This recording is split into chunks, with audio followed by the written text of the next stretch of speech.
I was walking down Main Street this afternoon, my hands deep in the pockets of my old leather jacket. The air smelled faintly of roasted peanuts from a corner vendor and car exhaust from the busy intersection. My knees ached, like they always do these days, but I took my time. At 65, you don't rush anywhere, unless it's to the bathroom. That's when I saw them, two young guys, probably no more than 20, running toward me. Not in danger, not in trouble, just running, laughing, their sneakers slapping the pavement in rhythm. For a split second, I caught myself stepping aside like I used to do when I was on patrol, ready to assess, ready to react. But the truth is, I'm just an old man now, retired and forgotten by most of the city I once swore to protect. Still, those boys, they dragged me right back to when I was their age, full of fire and nerves, standing in front of the academy gates with a buzz cut, a cheap suit, and a head full of dreams. I can still smell the polished floors of the academy gym, the sting of disinfectant mixed with sweat, the bark of the instructors drilling discipline into our bones. It was the early 70s, and America felt like it was bursting at the seams. Cities restless, streets loud with protests, music, and change. And me, I was just a kid from a small neighborhood who wanted to do something that mattered. My father worked at the factory. My mother kept the house running. They didn't understand why I wanted to wear the badge. To them, it wasn't safe. To me, it was purpose. When I raised my right hand and swore that oath, I felt like I was stepping into a different kind of family. The academy wasn't easy. Long runs at dawn, boots soaking from morning dew, the taste of copper in my mouth as my lungs fought for air, the weight of the revolver at my hip during training, heavy not because of the steel, but because of the responsibility it represented. And the friendships. We were all scared, all hungry, all pushing each other through the exhaustion.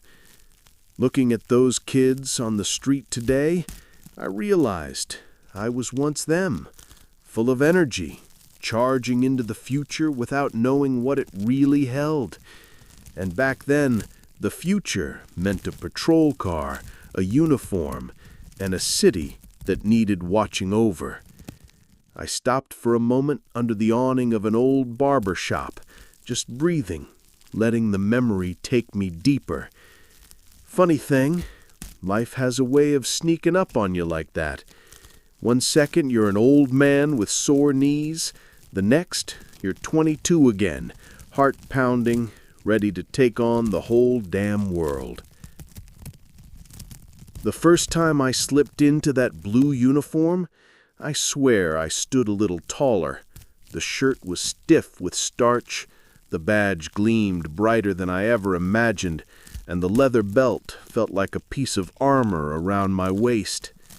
I remember staring at myself in the mirror of that cramped locker room, walls painted a dull beige, the smell of sweat, shoe polish, and cheap aftershave thick in the air. For the first time in my life, I felt like I had stepped into something larger than myself. They paired me with an older officer, my first field training officer, Frank Dwyer. He had 20 years on the job already, a thick mustache, and the kind of eyes that had seen more than he would ever say out loud. His patrol car smelled of stale coffee and leather seats that had been baked in the sun one too many summers. He told me, "Rule number 1, kid, you don't know as much as you think you do. Rule number 2, you never let fear show on your face, no matter how bad it gets."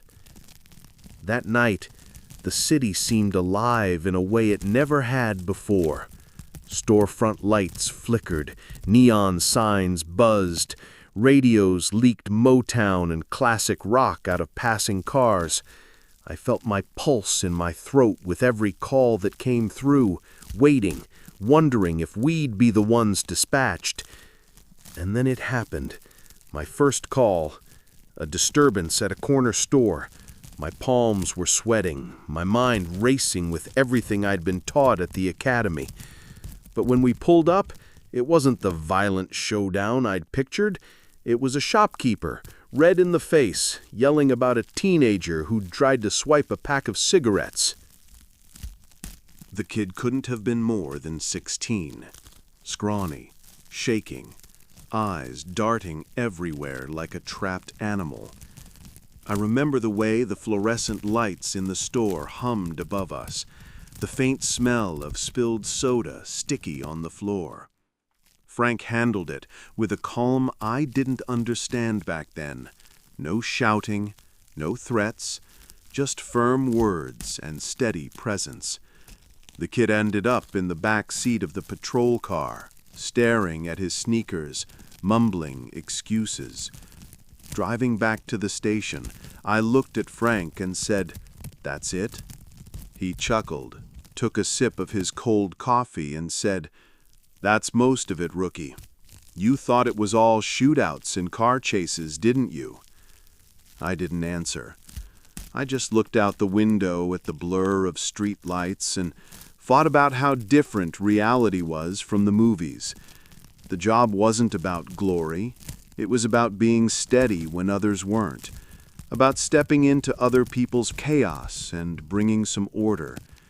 That night, when I finally got home, I sat on the edge of my bed, uniform still on, badge still pinned. The house was quiet.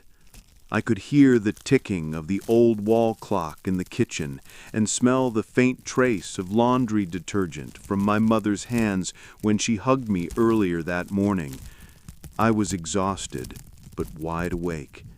I felt like I had crossed into another world, and part of me knew I'd never be the same again. Those first months on patrol were a blur of long nights, buzzing radios, and endless miles of streets. The city had its own pulse, a rhythm you only learned by riding it hour after hour. I came to know which blocks smelled of fresh bread at dawn, which alleys always carried the sour stench of garbage and stale beer, and which corners drew the same faces night after night. There was a strange intimacy in patrolling a city. You became familiar with its moods, the way you'd know an old friend. The hum of neon diners at 2 a.m., where truckers nursed coffee and lonely souls stared at jukeboxes. The stillness of residential neighborhoods, curtains glowing faintly from late-night TVs. The sudden roar of a bar fight spilling into the street. You never knew which version of the city you'd meet when you turned a corner. I wasn't alone in learning this. We rookies found each other, clinging together like brothers in the trenches. We'd grab greasy cheeseburgers at the same all-night diner after shift, our uniforms smelling of sweat, rain, and cigarette smoke. We laughed too loud, teased each other about mistakes, but underneath the jokes was a bond only we understood. We were kids, trying to look like men, holding a line we barely grasped. I'll never forget the first time I really felt the weight of the badge. It was a domestic call, just yelling, nothing major on the radio. Frank was still with me then. We stepped into a small apartment, the air heavy with fried onions and stale alcohol. A woman stood with her arms crossed tight over her chest, eyes red from crying, while her husband paced like a caged animal, his voice sharp, bitter. It wasn't about arrests that night. It was about listening, about standing in that cramped living room until voices softened and shoulders dropped. The wallpaper was peeling, A baby's crib sat in the corner, and I remember thinking, this is what the badge really means. You walk into people's most private storms, and sometimes all you can do is be steady until the storm passes. When we left, the street smelled of rain on asphalt. The city lights blurred in puddles. Frank looked at me and said, "You see now? This is the job, kid. Not the uniform, not the gun. It's the people. Remember that." I did remember. It sank deep into me, shaping the way I carried myself for years to come. And though I was only a rookie, I began to understand. Being a cop wasn't about power. It was about presence, about being there when someone needed you most, even if they never thanked you for it. That night, driving home with my windows cracked, the cool air rushing in, I felt something settle inside me. It wasn't pride exactly. It was heavier, responsibility. And I know I was in this for the long haul. As the months turned into years, the streets stopped feeling like a maze and started to feel like home. I could tell you which alleys echoed footsteps the loudest, which corners smelled of hot pretzels at noon, which old men would be sitting on stoops with cigars every summer evening. The city had a language, and I'd learned to read it. I'd also earned my own patrol car by then. No more riding passenger with Frank. The first time I slid behind the wheel, my palms tightened on the steering wheel, like I was gripping the reins of a wild horse. The radio crackled, the engine rumbled, and it felt like I'd graduated into something bigger. That's also when the adrenaline started. Car chases, foot pursuits, calls where your heart hammered so hard you could hear it in your ears.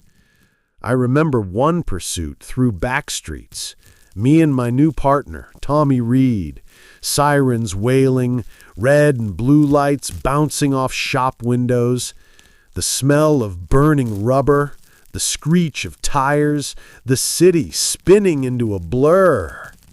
When we finally cornered the driver and pulled him out, I was shaking with so much adrenaline that my knees barely held me up. Tommy just laughed, slapped me on the back, and said, "Welcome to the real show, brother." Tommy and I became inseparable. Partners do that. You see each other at your sharpest and your weakest. We shared everything. Burned coffee in styrofoam cups, midnight meals in quiet diners, secrets you wouldn't even tell your wife. He was the kind of guy who could defuse a fight with a joke, who'd run into the worst situations without blinking. Being next to him, I felt braver than I really was. But it wasn't all action. Some nights were long stretches of silence, just the hum of the patrol car, the faint rattle of loose equipment in the trunk, the city breathing outside our windows. We'd talk about life in those hours, women we loved, mistakes we'd made, dreams we carried. The job had a way of stripping you bare, making you honest. There were nights when people thanked us, an old woman smiling as we checked her apartment after she heard noises, a shop owner shaking our hands after we stopped a thief. Those moments stuck with me more than the chases or arrests. Gratitude was rare, but when it came, it lit something inside you. By then, the badge wasn't just metal on my chest. It was identity.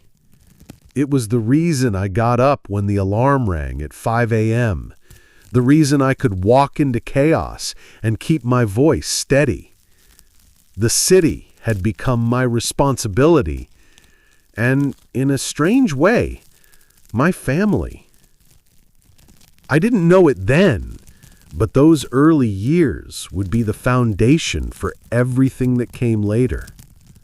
The friendships, the betrayals, the heartbreak, and the pride. The streets were shaping me, one call at a time. Life has a way of sneaking in through the cracks, even when the badge feels like your whole world. For me, it came one night after shift when Tommy convinced me to stop by a neighborhood bar we sometimes used for late-night dinners. The kind of place with sticky wooden tables, the smell of fried food in the air, and a jukebox humming low in the corner. That's where I met her, Linda. She wasn't the type to stand out in a crowd. No flashy dress, no loud laugh, just a calm presence, brown hair tucked behind her ears, and eyes that seemed to study a room quietly before she decided what to think of it. She was tending bar that night, moving between customers with the kind of patience only someone who had seen it all could have. I don't know why she gave me the time of day. Maybe it was the uniform, maybe it was something in the way I kept glancing at her without meaning to. I remember the clink of the glass when she set down my drink and said, "You look tired. Long day?" Her voice was warm, almost amused. One conversation turned into two into late-night talks over pie and coffee after her shift. She listened in a way few people ever did. And slowly, I found myself telling her about the job, the parts no one really wanted to hear, the fear, the exhaustion, the strange loneliness of driving a city at 3 a.m. Linda never judged. She just nodded, sometimes reaching across the table, her hand brushing mine. Balancing her with the job wasn't easy. Some nights I'd come home long after midnight, still buzzing from adrenaline, the smell of the city clinging to me, sweat, gun oil, exhaust, and rain. Other nights she'd be waiting with leftovers warmed on the stove, her small apartment glowing with the soft yellow of a table lamp. For the first time, I felt like I had somewhere to land after the storm. But the job always came first. There were missed dinners, canceled dates, arguments that started with, "Why can't you just?" and ended with silence. Still, she stayed. She said she understood. And in the quiet moments when I held her close and the noise of the city faded into nothing, I believed her. Tommy used to joke that I was finally halfway human once Linda came around. Maybe he was right. She softened the hard edges, reminded me that there was a world outside flashing lights and radio calls. For the first time since pinning on that badge, I allowed myself to imagine more than just the streets. A future, a family, something beyond the sirens. And though I didn't know it yet, Linda would change everything about the way I carried the job, and the way the job carried me. Linda and I married in the spring of '78. The church smelled of fresh lilies, the kind my mother always loved, and the pews were crowded with uniforms and family, their chatter filling the air like a hum of approval. I remember standing at the altar in my dress blues, sweating under the collar, not from nerves about the vows, but from wondering if a call might come in before we could say, "I do." That was the kind of life the badge gave you. always 1 foot inside the job, even on your wedding day.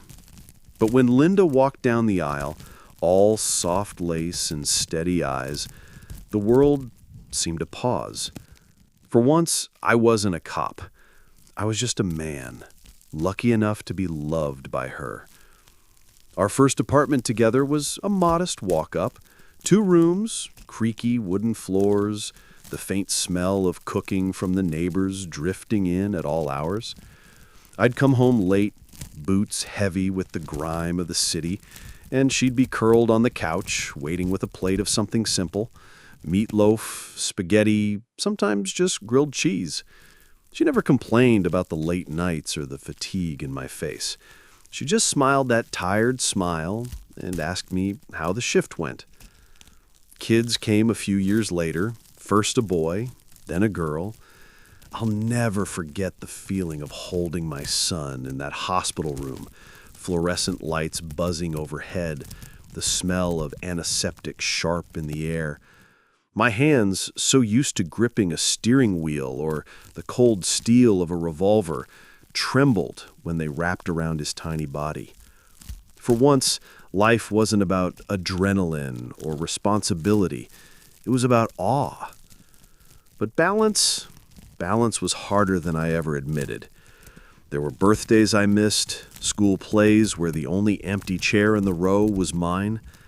Linda tried to bridge the gap, recording moments on a camcorder, leaving sticky notes on the fridge. "We missed you tonight." The kids grew used to kissing me goodbye before I left for a night shift, their voices muffled with sleep. At the precinct, the guys teased me about being domesticated. But behind the laughter I could see in their eyes, they envied what I had. Someone waiting at home. Still, the job pulled me in like a tide. Some nights I'd sit in the patrol car with Tommy, drinking lukewarm coffee, and confess that I was scared of becoming a stranger in my own home. He'd just nod, because he knew. All of us knew. Yet through it all, Linda never let go. She fought for us. She reminded me that the badge was only part of who I was, not all of it. And though the job kept carving at our time together, somehow love filled the cracks. In those years, I lived 2 lives, the streets that never slept and the small apartment where love and laughter tried to anchor me. And though it wasn't perfect, it was ours. By the mid-'80s, I wasn't a rookie anymore. The city knew me, and I knew it. The crackle of the radio didn't rattle me the way it once had. My boots had pounded enough pavement to wear grooves into the soles, and the revolver at my hip felt less like a burden and more like part of my own body. I had become what they called a seasoned cop. But with experience came a new kind of weight. The young guys looked up to me now, asking for advice the way I once leaned on Frank. I tried to give it straight, never sugarcoating, never bragging. "This job will take from you," I'd tell them in the locker room, the smell of sweat and leather thick around us. "It'll take your sleep, your patience, your family dinners. You've got to decide if you're willing to pay that price." Most of them would laugh it off. I had laughed it off once too. Inside the department, friendships deepened, but so did the cracks. Loyalty meant everything out there on the streets. You needed to know your partner would step into the fire with you. Tommy was that for me. We'd been through car chases, bar fights, domestic calls that turned on a dime. I trusted him like I trusted my own heartbeat. But not everyone wore the badge the same way. Some guys cut corners. Some looked out for themselves more than the city. I remember one night sitting in the precinct, the stale smell of burnt coffee lingering in the air, when rumors started swirling about an officer skimming from evidence lockers. I wanted to believe it was just talk, but the truth has a way of crawling out. It shook me, Not because I didn't know the world had its crooked men, but because I had believed the badge was different. Finding out otherwise was like having a piece of my foundation chipped away. At home, Linda noticed the change. I'd sit at the kitchen table, the faint hum of the fridge in the background, staring at my kids' homework spread out before me, but barely seeing the words. She'd touch my hand and ask, "What's wrong?" And I'd just shake my head. How do you explain to the woman who sees you as protector that sometimes even protectors lose faith? Still, there were moments that reminded me why I stayed. A little girl waving shyly when we returned her lost dog. A store owner pressing a free sandwich into my hands with a quiet thanks. Small things, but they kept me tethered. By then, the job wasn't just adrenaline and youthful pride anymore. It was duty. It was endurance. And though the cracks in the system and in myself were starting to show, I couldn't imagine walking away. I was too deep in, too bound to the streets, the uniform, the identity of it all. The late 80s blurred into the early 90s, and with them came a different kind of strain. My kids were growing fast, my son already taller than Linda by the time he hit 14. My daughter slamming doors and rolling her eyes at everything I said.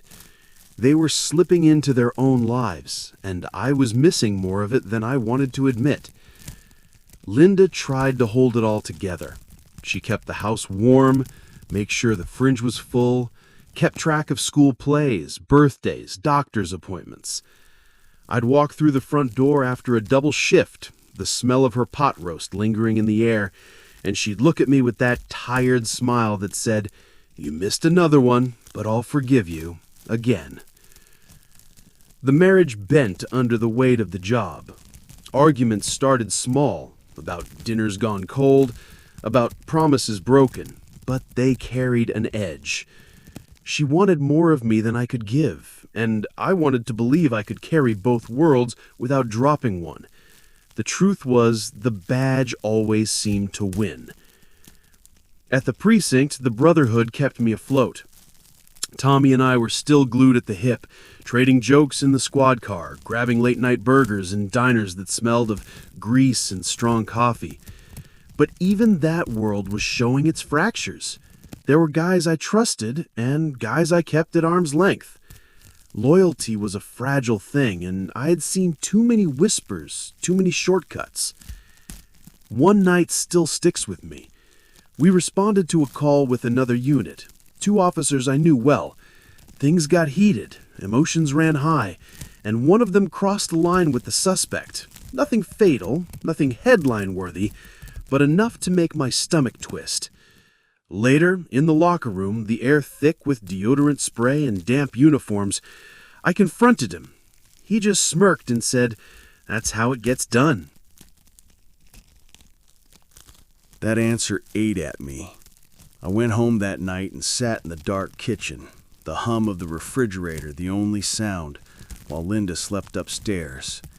I stared at my hands that had sworn to protect, hands that tucked my kids into bed, hands that carried both pride and doubt. And for the first time, I wondered if the cracks I saw in others were beginning to creep into me too. Still, there were nights that made it all worth it. Nights when someone looked me in the eye and said, "Thank you." Nights when we stopped something bad from happening before it began. Nights when I drove home at dawn, the city quiet, bathed in the pink light of sunrise, and thought, maybe I am making a difference. But the truth was, the job was carving into me deeper than I realized. Into my marriage, into my kids, into the man I was when the uniform came off. And though I didn't admit it then, the toll was only just beginning. By the time the 90s were in full swing, I could feel the distance growing, not just between me and Linda, but between me and the kids. My son was in high school, already talking about college, And I realized one night, sitting in the squad car on break, that I didn't even know his favorite subject. I knew the streets better than I knew my own boy. That truth stung sharper than any insult I ever took on duty. My daughter wasn't much different. She was slipping into teenage years, friends, music, secrets she kept locked away behind a bedroom door plastered with band posters. Sometimes I'd hear her laugh from the hallway, muffled through the door, and I'd pause there, wishing I could step inside and still be her hero the way I was when she was little. But the job had changed me. I came home too tired, too distracted, carrying too much of the city's weight on my shoulders. Linda bore the brunt of it. Her patience was wearing thin. Arguments weren't rare anymore. They were constant, simmering like a low fire. She wanted me at dinner. I wanted to sleep before the next shift. She wanted me at parent-teacher conferences. I was stuck writing reports under the buzzing fluorescent lights of the precinct, the air heavy with paper, ink, and coffee grounds gone stale. One night, after a particularly long shift, I walked into the house and found her sitting at the kitchen table, head in her hands. The kids were already asleep. The clock on the wall ticked loud in the silence. Without looking up, she said, "You're missing their lives." I wanted to argue, to tell her I was out there protecting people, doing something that mattered. But the words caught in my throat, because I knew she was right. The faces of strangers on the street were becoming clearer to me than the faces at my own dinner table. The job gave me camaraderie, sure. Nights with Tommy, trading stories, riding the pulse of the city. But it was a hollow substitute for the life slipping away at home. And every now and then, I'd catch Tommy staring at me, quiet, before saying, "You gotta be careful, man. This job will eat you alive." I laughed it off in the moment, but later, lying in bed with Linda, turned away from me, her breathing slow and distant. I felt the truth of it sinking in. The badge was supposed to protect families, but somewhere along the way, it had started chipping away at mine. And still, I couldn't let it go. The city needed me. Or at least that's what I kept telling myself. The late 90s crept in like a slow tide, and with them came the gray in my hair, the aches in my knees, and a strange new role I hadn't seen coming: mentor. I was no longer just the one chasing down suspects or writing endless reports. The rookies looked at me the way I once looked at Frank, waiting for wisdom, for reassurance, for the secret to surviving the grind. I tried to give it to him straight. "This job will test you," I'd say in the locker room, the air heavy with damp uniforms and the sharp tang of disinfectant. "It'll give you pride, but it'll take more than you realize. Don't forget who you are when the uniform comes off." Some of them nodded like they understood. Others just smirked, convinced they'd beat the odds. I'd been that young once. Tommy and I were still partners, though time was beginning to show on both of us. Our laughter was quieter, our silences heavier. We'd sit in the patrol car on long nights, the smell of stale coffee between us, and he'd rub his shoulder like it ached from years of carrying the vest. Sometimes we'd talk about retirement, dreams of fishing, of road trips with our wives. But the truth was, neither of us could imagine stepping away. The streets had a grip on us, stronger than any dream. Then came the betrayal. Not from a stranger, but from someone wearing the same badge. A younger officer I'd vouched for, mentored, even brought into my home once for Sunday dinner. He got caught cutting deals with local punks, looking the other way for envelopes of cash. When it broke, the precinct buzzed with it. Whispers in hallways, side glances and roll call. I felt gutted, not just because he'd broken the law, but because I'd believed in him. I'd told myself I was passing on the right lessons. And standing there, listening to internal affairs drag his name through the mud, I couldn't help but wonder if I'd failed him. Or worse, if the job itself had swallowed him whole. At home, things weren't much better. Linda was tired. The kids were grown enough to see the cracks in their father, though they rarely said it out loud. My son, now in college, called less and less. My daughter threw my long absences back at me in sharp words when I tried to discipline her. Linda and I argued late into the night, our voices hushed but edged, not wanting the kids to hear. And yet, in the middle of it all, there were still moments, fleeting, fragile, that reminded me why I stayed. A rookie thanking me after a long night, saying, "I couldn't have handled that without you."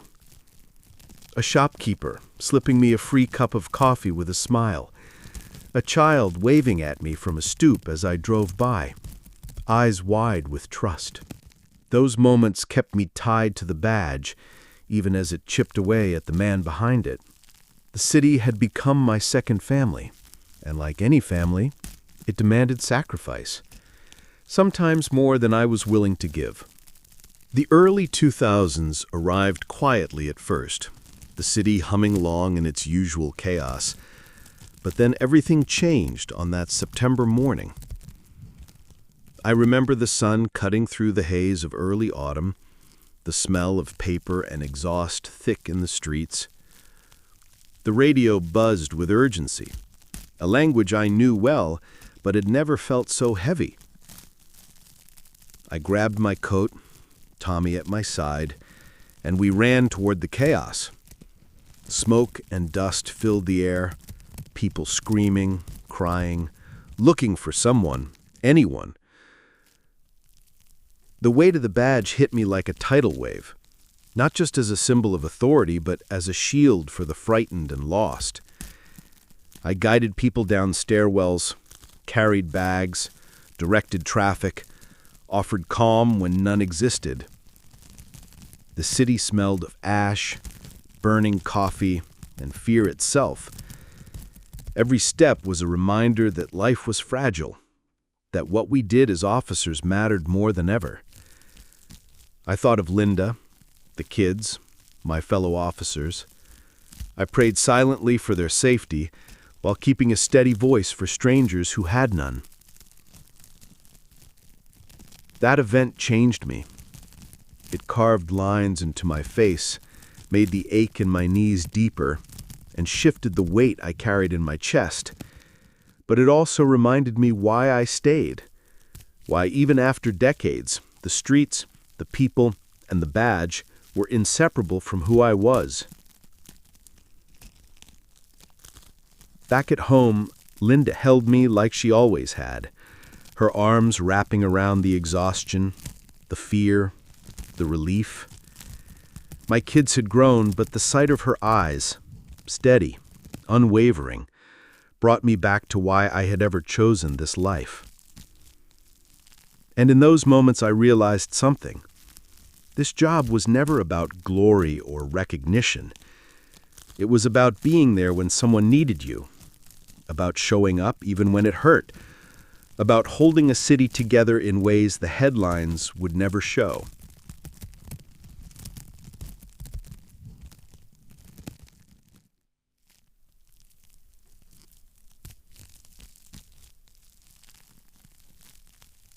The thought of retirement began to flicker in the back of my mind, an idea that felt both welcome and impossible. After decades of running toward danger, of witnessing humanity at its worst and best, I wondered if I could ever step away. Could I be an ordinary man again, stripped of the badge, the car, the uniform that had defined me for so long?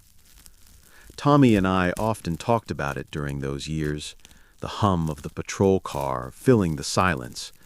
We joked about fishing trips and lazy mornings, but the truth lingered between the lines. The streets, the calls, the lives we touched, they were part of us now, inseparable. Walking away wasn't just leaving a job, it was leaving a piece of my soul. And yet, slowly the thought took root, maybe one day I could find a way to be whole again, without losing the man I had become. By the mid-2000s, the idea of retirement had started to feel less like a distant dream and more like a slow, inevitable truth. My knees ached with every long shift. My back groaned from years of leaning over desks, sitting in patrol cars, running up stairwells. Even my senses, the sharp edge I once carried like a blade, had dulled just slightly, enough to remind me that the years were catching up. I began to see my life in fragments, snapshots of a city I had walked through for decades. The smell of coffee in the diner on 3rd Street, the scent of rain on asphalt after a summer storm, the faint perfume of a shopkeeper thanking me with a quiet nod. Every block, every alley, every familiar face was stitched into the fabric of who I was. Tommy had retired a year before me. I remember standing at the station, watching him pack up his locker, the smell of old leather and paper in the air. He looked at me, eyes glinting with the same mix of pride and mischief we'd shared for years. "Don't wait too long, old man," he said, clapping me on the shoulder. "Life doesn't pause for the badge." At home, Linda had been my anchor through it all. The kids were grown now, their laughter echoing in the apartment during visits, their successes and failures reminding me that time had moved on even when I hadn't noticed. I started noticing the small moments more. The warmth of her hand when she brought me coffee in the morning, the soft hum of the laundry machine in the background, the way she still tucked a blanket around me when I fell asleep on the couch after a long shift. I spent more nights walking the streets without my patrol car, observing quietly, listening to the city breathe without the constant hum of sirens in my ears. I reflected on every call, every life touched, every lesson learned. I thought about the rookies I had guided, the ones who had gone on to carry the torch in their own way. I thought about the betrayal, the mistakes, the times I felt powerless. And yet, all of it, the adrenaline, the exhaustion, the joy, the grief, had shaped me into a man I could finally be proud of. The day I walked out of the precinct for the last time, the smell of the building, the chatter of my colleagues, the hum of fluorescent lights, it all felt like a living memory. I hung my badge, carefully polished, on the shelf in my study at home, alongside pictures of Linda, our kids, and countless snapshots of moments too small for newspapers, but too large to forget. It was quiet, and it was peaceful, and for the first time in decades, I felt like I could just breathe. Sitting in my study, looking out at the quiet street where the city's hum had softened, I let myself finally reflect. 65 years, and I could trace the lines of my life like a map. Each decision, each moment, each person leaving its mark. The badge on the shelf caught the sunlight, gleaming softly. It wasn't metal, it was memory, responsibility, identity. I thought about my childhood. Long summer days chasing fireflies, the smell of cut grass, my father's stern but loving hands on my shoulders, my mother's voice humming in the kitchen. I thought about the day I first walked into the academy, the smell of starch and leather, the nervous energy of young men and women dreaming of service.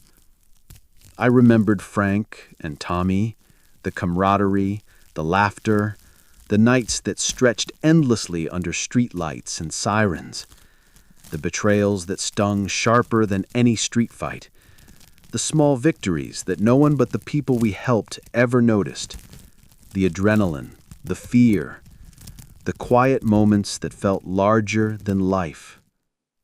Linda was there, as she always had been, reminding me of the life outside the badge. She had been my anchor through decades of chaos, my comfort through losses I didn't know how to carry, my joy through victories no one else would understand. And the kids, they had grown into their own lives, and though the years had sometimes kept me away, they knew I had loved them fiercely in every quiet, unseen moment. I ran my fingers over the badge. All those years, I had given so much to the city, to the streets, to people I barely knew. And yet, in every call, every patrol, every quiet walk home after a long night, I had found a strange kind of gratitude. The gratitude of knowing I had done my best, even when that best felt small against the scale of the world. Now, in the quiet of retirement, I could carry all of it with me without the weight of urgency pressing on my shoulders. The city would continue, the streets would hum, and new officers would walk their beats. And I could finally rest in the knowledge that I had lived fully, loved deeply, served faithfully, made mistakes, learned lessons, and cherished every fleeting moment. I was tired, yes, but at peace, and I smiled, thinking I wouldn't trade a single second. Some mornings I still take walks through the streets I once patrolled, the city now quieter in the soft glow of dawn. The smell of fresh coffee drifts from the corner diner. The familiar scent and rain on asphalt follows me down alleys I know like the back of my hand. Every street light, every stoop, every shop window whispers memories, laughter, fear, gratitude, and even sorrow. I've started running into old colleagues from time to time. We meet at small cafes or sit on park benches trading stories like old soldiers reminiscing after the war. They've changed, some slowed by age, others carrying scars invisible to the world, but the bond remains. We nod, share a joke, sometimes sit in silence, simply enjoying the presence of someone who understands. Last week I passed the precinct. The building seemed smaller somehow, yet heavier with memory. I stopped, running a hand along the bricks, feeling the echo of years spent inside. I thought of every call, every person I tried to help, every life that had intersected with mine in ways both ordinary and profound. Linda walks beside me on these mornings, her hand in mine, and I notice details I'd missed during years of duty. The way sunlight catches her hair, the quiet rhythm of her steps beside me. The kids visit more often now, sharing news, laughter, and occasional debates over trivial things. And though I still wear the weight of all those years on the streets, it feels lighter somehow, softened by love and memory. Sometimes, when I close my eyes, I can hear the distant hum of sirens, the faint crackle of a radio, the laughter of young officers chasing dreams in patrol cars, and I smile, because I know that was my life, messy, demanding, chaotic, and utterly real. I have walked every street, carried every fear, shared every joy, and when the day comes that I no longer walk these paths, the memories will remain. The badge may rest on the shelf, but the life it represented will forever live inside me. And in that quiet reflection, I know I did my best, I loved fiercely, and I lived fully. Sitting on the porch one late afternoon, the sun casting a golden glow over the city streets I once patrolled, I feel a peace I never thought I'd reach. The world hums softly around me. The distant honk of a car, the chatter of children in a nearby park, the flutter of pigeons taking flight. Every sound, every scent, every gentle breeze reminds me of a life lived fully. I think back to that young man walking into the academy, nervous, determined, unaware of what the years would bring. I think of Frank and Tommy, of the rookies I guided, of every call that left me shaken and every smile that made it all worthwhile. I think of Linda, who held our family together when I could not, who loved me through exhaustion, mistakes, and absences. I think of my children, the lives they've built, the laughter and tears we've shared. The badge sits on the shelf inside, polished and gleaming. But it is more than metal. It is memory, sacrifice, love, and resilience. It is a reminder of who I was, and in many ways, who I am. Every street I walked, every life I touched, every challenge I faced, they are threads in the fabric of my soul. And now, at 65, I can finally let go. I can walk without urgency, breathe without tension, and smile without looking over my shoulder. The city moves on, new faces taking up the mantle, and I can rest knowing I gave everything I had. I close my eyes, feeling the warmth of the sun on my face, the steady hand of Linda in mine, the echo of memories wrapping around me like a soft blanket.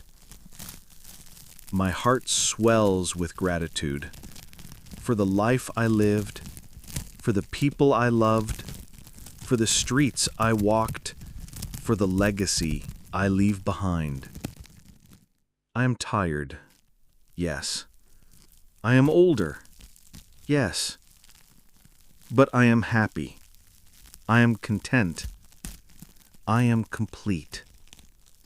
And in that perfect, quiet moment, I whisper to myself, I would not change a single thing. The city will go on, life will go on, but I lived it all.